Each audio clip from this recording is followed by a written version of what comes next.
బలమైన సనాతన ధర్మాన్ని పాటించేవాడిని. చిన్నప్పటి నుంచి పొద్దున్న లేచినప్పటి నుంచి రాత్రి పడుకునే దాకా మా ఇంట్లో రామనామం ఉండేది, రామ జపం ఉండేది మా ఇంట్లో. అలాంటి రామ భక్తులం మేము. కానీ రామతీర్థం విగ్రహాన్ని, రాముడి విగ్రహాన్ని శిరచ్ఛేదం జరిగినప్పుడు ఒక సగటు సనాతనవాదిగా, సగటు హిందువుగా, సగటు రామ భక్తుడిగా బయటకు వచ్చి చాలా గొడవలు చేయగల సత్తా ఉన్నవాడిని గుర్తుపెట్టు. గొడవ పెట్టుకోవాలంటే చాలా బలంగా గొడవ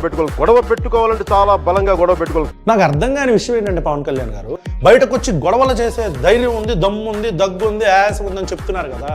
అసలు ఫస్ట్ ఆఫ్ ఆల్ మీరు ఒక బాధ్యత కలిగిన ఉప ముఖ్యమంత్రి పదవిలో ఉండి బయటకు వచ్చి గొడవలు చేసే ధైర్యం ఉంది, గొడవ చేసేది ఏంటి అసలు? బయటకు వచ్చి గొడవ చేసి దొమ్మి చేస్తే మీకు రోడ్డు సైడ్ తిరిగే రౌడీలకి గుండాలకి తేడా ఏంటి?